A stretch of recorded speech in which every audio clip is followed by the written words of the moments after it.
अस्सलाम वालेकुम नाजरीन। आज कौमी असम्बली में मराज सईद बरस पड़े, अपोजिशन को खड़ी खड़ी सुना दी। असम्बली में हंगामा मच गया। मराज सईद की धुआंधार तकरीर। गुर्बत की लकीर से नीचे जिंदगी गुजार रहे हैं, उनके लिए कुछ नहीं करना। करप्शन करनी है हर चीज में। अस्पतालों में करप्शन ऐसी करनी है कि जब इनके वजीर आला के हल्के में सेवन शरीफ में धमाका हो तो मरीजों को उठाने के लिए स्ट्रेचर ना हो, उनको लेके जाने के लिए एम्बुलेंस ना हो।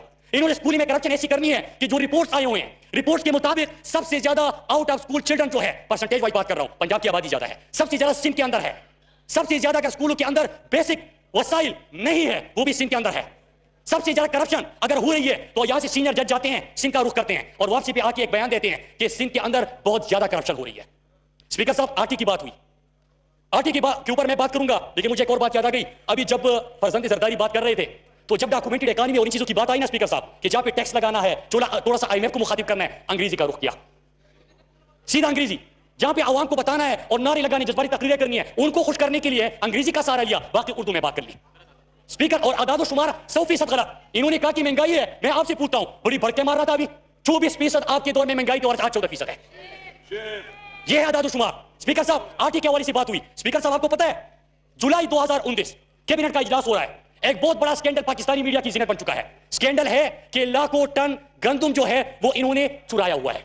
सिंध के गोदामों से गंदुम गायब, मतलब अस्पतालों से स्ट्रेचर गायब, स्कूलों से उस्ताद गायब, अस्पताल से डॉक्टर गायब, और यहां पे जो पाकिस्तान का पैसा है वो भी अकाउंट से गायब, फेक अकाउंट्स में, गोदामों से आटा गायब। स्पीकर साहब, उसकी आटे की बात की, जरा सुनिए, लोगों को हकायक बताइए कि लाखों टन गंदुम इनके गोदामों से गायब था। सिर्फ गायब नहीं था, नेक की वहां पे एक चापा पड़ता है, उसकी इंक्वायरी होती है, और बेशर्मी की इंतहा देख लीजिए स्पीकर साहब। गंदुम चोरी के ऊपर ये प्ली बार्गिन भी कर लेते हैं, मान लेते हैं, प्ली बार्गिन कर चुके हैं। हमसे पूछ रहे हैं आटे और गंदुम का कोई शर्म होती है, कोई हया होती है? आप प्ली बार्गिन का मतलब ये कि जब आप चोरी और डाका तस्लीम कर लो कि इतना डाका मैंने मार लिया है और मेरे साथ प्ली बार्गिन कर लो, इन्होंने इसके ऊपर प्ली बार्गिन कर चुके हैं। तो स्पीकर साहब, अब जरा मैं जो एहसास प्रोग्राम, स्पीकर साहब, बेस्ट एक हिस्सा है, और बेस्ट को हमने एहसास का एक प्रोजेक्ट है, सिर्फ एहसास के बैनर के नीचे 135 प्रोग्राम है। स्पीकर साहब, पाकिस्तान के अंदर गुर्बत के खात्मे का सबसे बड़ा प्रोग्राम है, 192 अरब रुपयों का। इसका मतलब यह है कि बेवा खवातीन, यतीम बच्चे, बुजुर्ग शहरी, ये तमाम इस प्रोग्राम से मुस्तफीद होंगे। जो हमारा बेरोजगार नौजवान है उनके लिए कारोबार के मौके होंगे। सेहत इंसाफ कार्ड भी इस प्रोग्राम में शामिल है। स्पीकर साहब, 57 लाख खानदानों को हमने सेहत इंसाफ कार्ड दे दिया है। सेहत इंसाफ कार्ड मतलब ये कि एक खानदान, एक बंदा अगर खुदा न खास्ता बीमार हो जाए तो 7,20,000 तक मुफ्त और बेहतरीन इलाज कर सकता है। लेकिन स्पीकर साहब, जरा सियासत देखिए इनकी। अभी जो जननशीन जरदारी, जूनियर जरदारी बात कर रहा था, मैं इसे पूछता हूं कि जब हमने सेहत इंसाफ कार्ड का रुख सिंध की तरफ किया तो आपने उसको क्यों रोका? उस प्रोग्राम को पूरे पाकिस्तान के अंदर शुरू हो चुका है। मैं ये रिकॉर्ड पे बताना चाहता हूं, हमने सुन हुकूमत से राब्ता किया, हमने कहा कि इस कार्ड का मतलब यह है कि न सिर्फ सरकारी अस्पताल बल्कि बड़े प्राइवेट अस्पताल में भी, जो सूबे के सबसे बड़े प्राइवेट अस्पताल है, वहां पे आप मुफ्त और बेहतरीन इलाज कर सकते हैं। तो सिंध के लोगों को क्यों महरूम रख रहे हो? कहते कि हमें नाम के ऊपर एतराज है। अब नाम, अगर ये कार्ड के ऊपर अपनी वालदा का नाम लगाना तो चाहते हैं, लेकिन मैं पूछना चाहता हूं, बड़ी गैरत हमें दिखा रहे थे। आपने 5 साल हुकूमत की और अभी भी सिंध में आपकी हुकूमत है। वफाक में आपकी वालदा की शहादत के बाद आपकी हुकूमत बनी थी। अगर आप इतनी गैरत दिखा रहे थे, सबसे पहले अपनी वालदा के कातिलों को पकड़ लेते, इसके ऊपर बात कर लेते। गैरत दिखा रहे थे और 3 दफा काम मुझे फिर याद आ रहा है, मैंने कहा था स्पीकर साहब इकानमी के ऊपर बात करूंगा, मैं उसको भी उसका हकीकी चेहरा सामने रखूंगा।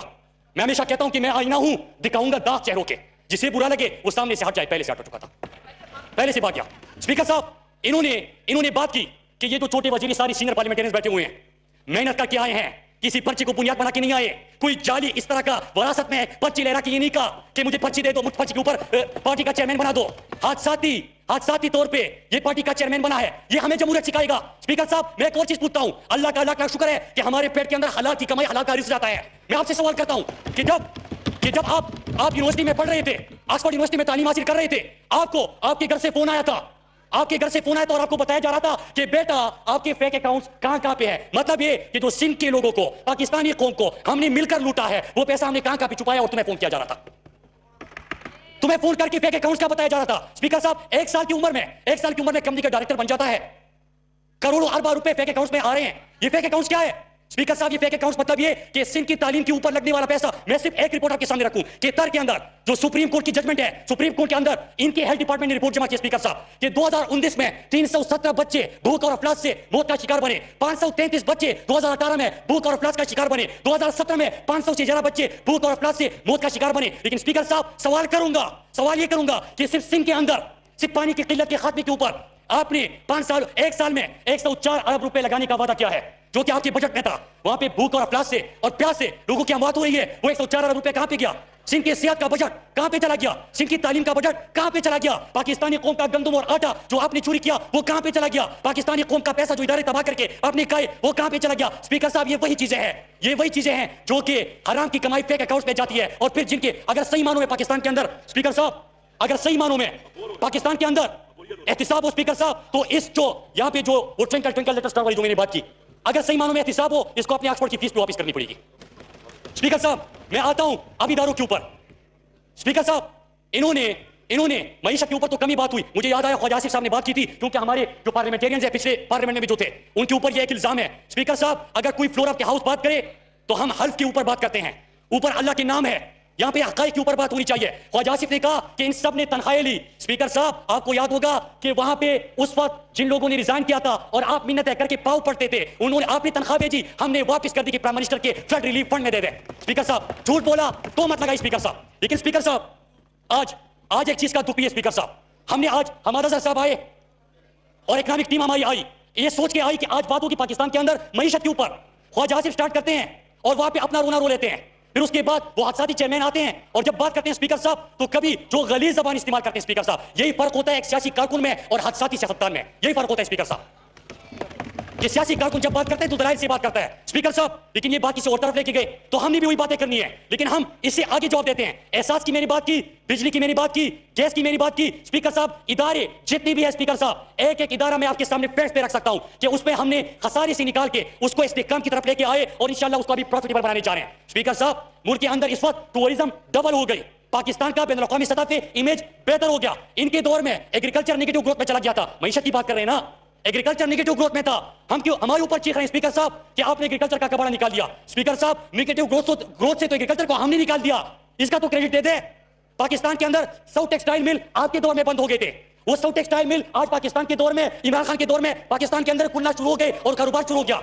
स्पीकर साहब, इसके ऊपर बात करें। स्पीकर साहब, इनके दौर में इन्वेस्टमेंट मुकम्मल तौर पे बंद हो गई थी, पाकिस्तान के अंदर इन्वेस्टमेंट आने लगी। इन्होंने कहा कि मईशत का बेड़ा गर्क कर दिया, मईशत को आईसीयू में छोड़ के गए थे, मूड डिफॉल्ट हो रहा था, मूडीज की रिपोर्ट आती है, आईएमएफ की रिपोर्ट आती है, पाकिस्तान की मईशत को 1.5 साल में आईसीयू से निकाल के हमने एक दुरुस्त समत दे दी। और स्पीकर साहब, आज क्या हुआ स्पीकर साहब, आज पाकिस्तान एक पुरअमन मुल्क बन के टूरिज्म में इजाफा, इन्वेस्टमेंट बढ़ने लगी, पाकिस्तान का इमेज बेहतर होने लगा, तो पाकिस्तान के अंदर रोजगार के मौके भी पैदा होंगे। ये अजीब बात करते हैं कि अगर इन्वेस्टमेंट बंद होगी स्पीकर साहब, तो आपके यहाँ पे कारखाने कैसे लगेंगे? पैसा नहीं आएगा तो कारखाने कैसे लगेंगे? कारखाने नहीं लगेंगे तो रोजगार कैसे आएगा? ये मौका नाज़रीन, यह हमरा सईद ने बड़ा वार कर दिया। ये बात सुनकर ऐवान में शोर मच गया, अपोजिशन रहनुमा हैरान रह गए। ये वो लम्हा है जो वायरल हो गया। से हम निकालेंगे इंशाल्लाह, पाकिस्तान की मईशत को आईसीयू से निकाल के इस्तेहकाम की तरफ लेके आए।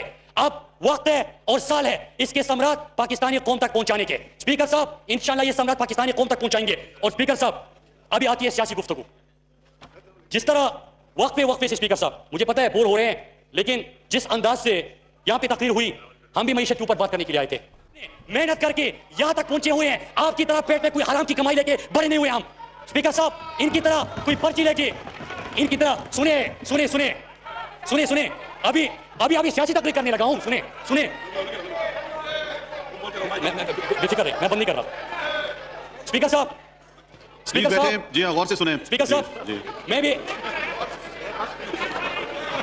स्पीकर साहब, तमुल और बर्दाश्त से सुने, तमुल और बर्दाश्त से सबको मौका दें। जी स्पीकर साहब, मैं अभी सियासी गुफ्तगू कर रहा हूं, सुनिए, मैं अपने पिच पे आ गया हूं, अपने पिच पे करूंगा, इनके बाद मौका दे रहा हूं। जी स्पीकर साहब जी, स्पीकर साहब, बात ये है, मैंने ठीक ठाक बात की स्पीकर साहब, मैंने जो हवाले इकॉनमी की दिए, अल्लाह की कसम स्पीकर साहब, मैं फ्लोर ऑफ द हाउस बात कर रहा हूं हल्फ लेके, ये तमाम चीजें हम मईशत के लेके आए हैं, लेकिन इन्होंने बात करनी नहीं है। इन्होंने बात करनी है, एक आएगा वहां पे कि मेरे बाप की चोरी को बचाने अब्बू बचाओ तहरीक लेके आ जाते हैं, ये हमारे सामने बात करते हैं, क्यों लूटा था मेरे मुल्क को, क्यों लूटा था मेरे पाकिस्तान को।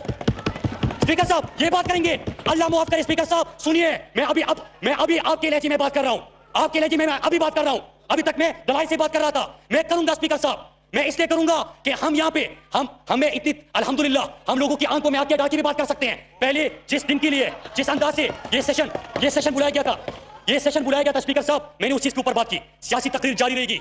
हाँ, मैंने पहले भी अर्ज कर चुका हूं कि मोहब्बत कौन करता है, सियासत कौन करता है, मुझे मालूम है मेरी हिफाजत कौन करता है। हमने जी नाजरीन, आप इस तकरीर के बारे में क्या राय रखते हैं कमेंट में ज़रूर बताएं। मज़ीद ऐसी सियासी वीडियोज़ के लिए हमारे चैनल को सब्सक्राइब करें। वीडियो पसंद आए तो लाइक और शेयर ज़रूर करें। आपके प्यार और मोहब्बत का शुक्रिया। अल्लाह हाफिज़।